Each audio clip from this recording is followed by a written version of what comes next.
it's Tiny Games here. Welcome back to the channel. We're going to be here with part 2, or perhaps part 3, part 4. I don't really know how to describe the parts because I did this quite different in a lot of ways.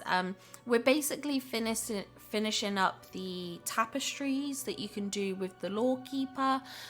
So there will be a video going through all the individual tapestries that we've got left to do. I will have timestamps in the description just so you can check out certain ones. So if you're struggling to piece together a certain tapestry, just click on the timestamp below and you can check it out, or feel free to watch the entire video. At the end of the video, I do a little showcase showing off the leftover items we have to cover. If there's an item you're interested in seeing and it's not in the video, check out my other ones. I have a separate one for the Tangled tapestry, and I do have effectively a grouped video which has a lot of the other tapestry items kind of clumped together in one video. So feel free to check that out if you do want to see some of the other pieces of furniture and rewards that you can get from these challenges. Anyway, I'm not going to waste any more time because once again this video is quite a long one because it does show myself assembling all the tapestries, putting them together. But I hope you enjoyed the video, and I'll be back at the end to showcase the items.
Okay, so let's review these items that we have. I've got these outdoor, well, I say outdoor, they can be placed indoors as well. But I've placed some of these items here, and then we'll head indoors for a couple of final items as well. Um, so we've got 3 chairs here, and we've also got a little rug. The first one being this like little toy dumpster truck seat. I promise you can sit on it. I don't know why today it doesn't want me to sit. I mean, I have no idea what's going on right now. There we go. Okay, we could sit on this one. Now, I think this is kind of cute. It's very, very quirky. I think it could be fun. Like, I did like a playroom build for Bonnie, and I think this item could be kind of cute in those kind of vibes. Or if you did a build for Wally, it could also work with that, you know, obviously the nature of Wally and his film and stuff like that. It could be very cute in a scene like that, like if you did a little junkyard or something. Next we have this Lion King leaf chair, and I don't know. I'm not sold on this. I think it would look nice as decor. Like you could decorate this perhaps round a couple of trees and stuff, and not use it intentionally as a chair, but instead use it as like a foliage item. I think it would look really, really good like that. I feel like it's a bit too odd as a chair, in my opinion. Next up, we have this Agrabah chair. Truthfully, I don't recognize this from the film or anything, and I don't know. I'm assuming it must be inspired by the film or something. Like, obviously, not everything's a direct take from the film, but to me, it doesn't scream Agrabah. Like, to me, this is more Queen of Hearts. Like, because of the heart kind of shape to it, I don't know. But one thing I love about this chair and I'm obsessed with is look how far back our character sits in it. She actually sits with her back to the chair, and that is fantastic. We have far too many chair items where we like sit on the very edge, and I'm like, I'm sorry, but that's uncomfortable. As someone who's had to do it because of cats sitting on like parts of their chairs and stuff like that and having to perch on the edges of chairs, it is not comfortable, and I have no idea why half of the chairs in Dreamlight Valley we choose to sit like that. I don't get it. So I absolutely adore this chair for the fact that, you know, we sit on it properly, and I am 100% using this chair in my Alice in Wonderland build, so I'm really, really glad that we have this. The next item is this rug, which is meant to be a Brave inspired rug. It's very, very cute. I do love this rug. I think it's adorable. I love the patterning. My only issue with it, which is what I have with a lot of the rugs, most of our rugs are sized really, really small, and I wish they were just that little bit bigger. I wish we had a bit more variety in terms of the sizing of the rugs. Perhaps if we got rugs in 2 sizes, like a small and a large variant, I think that would be nice. But it is a beautifully detailed rug. I'm trying to get close to it without zooming up my skirt, but you can sort of see there's almost like a furry kind of texture to the top of it, which I think is really nice, you know, to have that proper rug detailing. I just think is really, really nice. Now let's head indoors and take a look at the couple of indoor only items that I want to show off. Now, sorry for the weird edit. There was a couple of pieces that I completely forgot to show off. One I think I forgot to show off in the last video, and one I forgot for this video, so this is an awkward segue, but there are 2 doors that I completely forgot to show off. One being the magical door. This is a lovely, lovely piece. I don't see myself using it much as an actual door. Like, I know you have to apply it to a door, but like it's quite chunky, so it takes up a lot of room in in a room. It takes up a lot of space in a room. But it is a lovely piece. Like, it is really, really nicely designed. I think it would provide a nice backdrop in some dream snaps and things like that if you did an interior one. The next one is this door, which is a candy door. I love this door. I think this door is great. It's a nice piece, very unique, very different looking. Realistically, am I going to use these doors much? No, but I do think they would look nice in dream snaps. And I do think they have potential in that regard. This one at least I think looks more doorish, so makes sense as a door. But this I think I would use as like wall decor, like if I wanted to do like a madrigal scene or something like that, that's what I would use these for. But yeah, I forgot to include those, so these are the other pieces that I kind of forgot in the video, so apologies for that. Now, coming indoors, we can take a look at this patterned wallpaper. It is very, very busy. It's not my kind of vibe, but it is very, very cute. Like, as in, like, it's nice to have something that's very unique. It's not, like, it's a different pattern. It's just a bit busy. Do you know what this needs? It needs like a baseboard in like a black or a white colour just to contrast and make it look less busy. I am curious if we like put a different wallpaper, like I've got the white wallpaper there, perhaps we could do, I wonder if we've got a dark wallpaper. I know we've got that. Have we got something that's a bit more simple of a dark wallpaper? I don't know if we do, to be fair.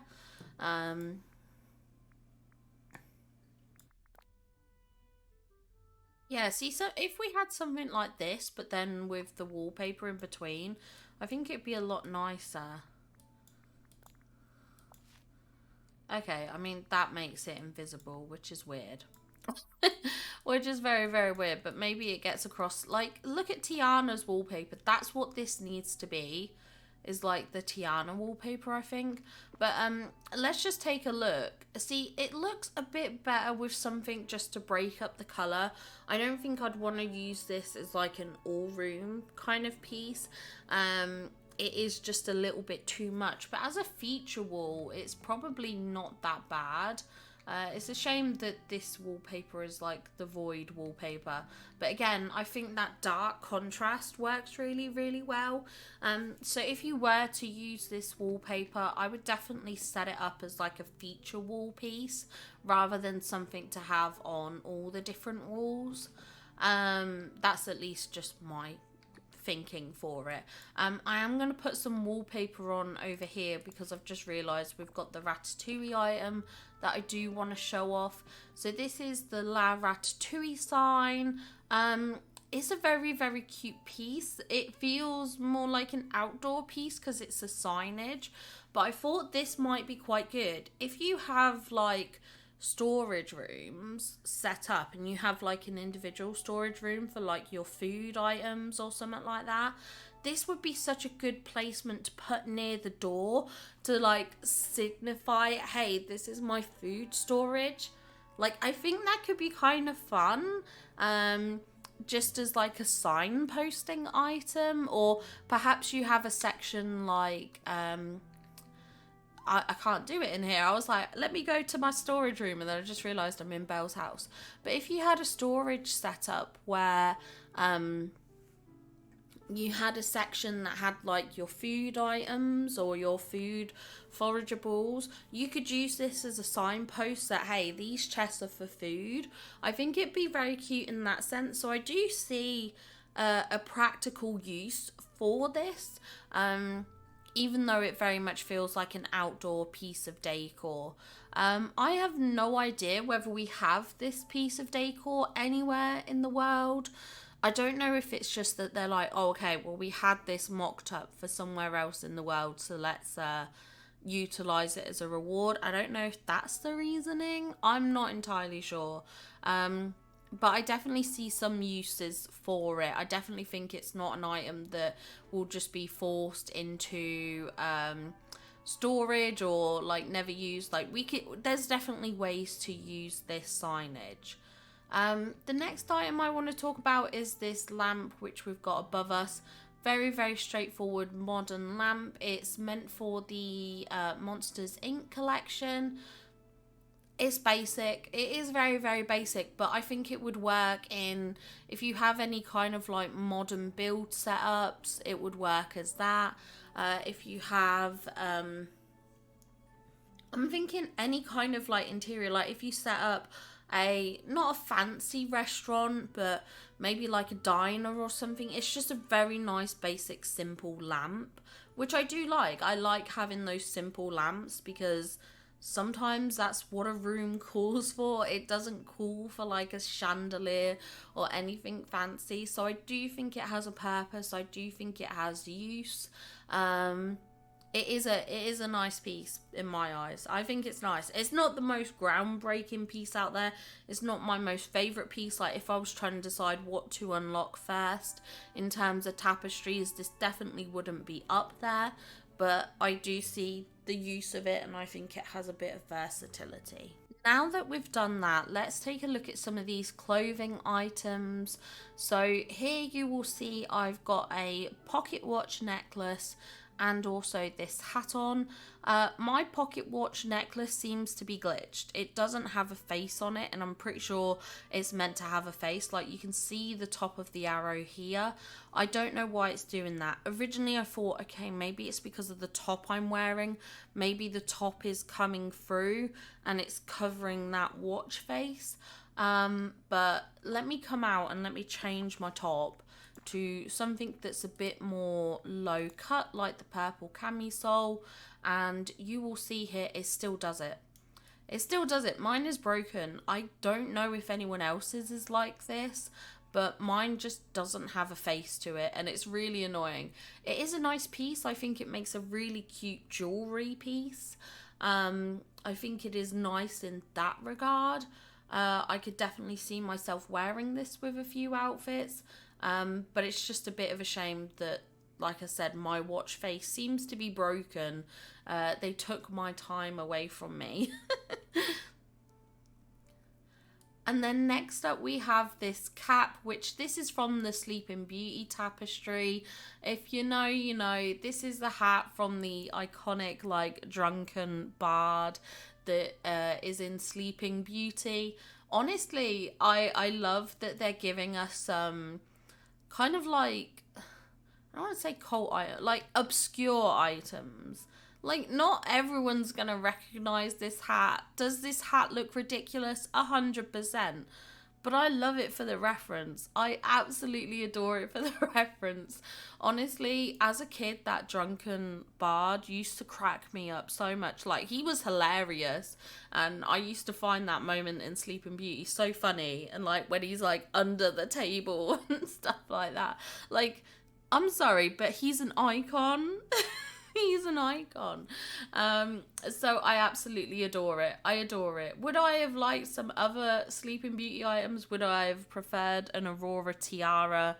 Especially after they tormented us with the Aurora tiara that they then didn't give us in game.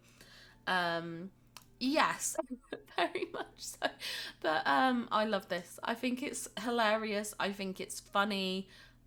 Yeah, this is just a fun item, and I really like that we've got some like cute little obscure reference like this, and it's such a unique piece. It is so unique, and I'm not gonna wear it. I'm not gonna wear it, but it's just fun to have. I think it's hilarious.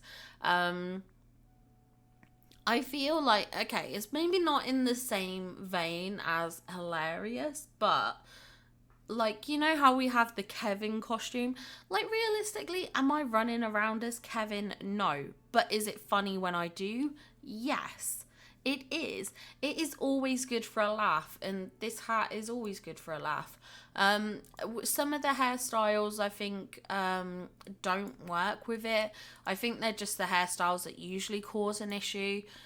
So anything with a headpiece on it won't work with it.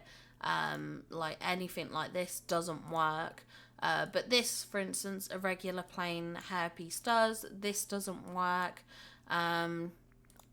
this works, but then if you put on this, that doesn't work, you know. So there's obviously some pieces that just don't go with it and stuff like that, just as a little heads up to you there. But yeah, it's cute. It's a cute item. I like it. Now, our final item, which I think is a must-have item for a lot of people, is this book glider. So this is a glider option, just in case you unlock it and you're like, where's the giant book that I unlocked? It is a glider. So if you look under the glider section, you can equip it. I like that it's got this kind of like torn detail to the book. You know, it looks a bit like the Lawkeeper actually, in a way. It does look a bit like that. But I like this. I think it is very, very cool. I am gonna do a bit of gliding so you can see how that looks, because it does have an effect, but I just wanted to get a close-up so you could see some of the like little detail, like the binding here on the book and stuff like that. It's just a bit easier to show when it's not in motion compared to it being in motion. And now if we go in motion, you can see here that when I move around, I get this golden trail and all these letters show up. It's very much like the snippet trails that you get. So that's a very, very cute little detail. You can see here the book lifted off the floor, so you can see a bit more detail in terms of the binding and stuff like that. It is just a plain book. I'm not trying to look up the skirt, but you can see here the kind of like sort of, there isn't any text on the book or anything like that. Like there's no cover to it or anything like that. It's just a plain boring book, but that's not a problem, because at the end of the day, the important thing with this is that you're gliding on a book with a golden trail of letters behind you. That is the cool part of this, and I do think it is very, very cool. I think it's a nice piece. I think it's a lot of fun.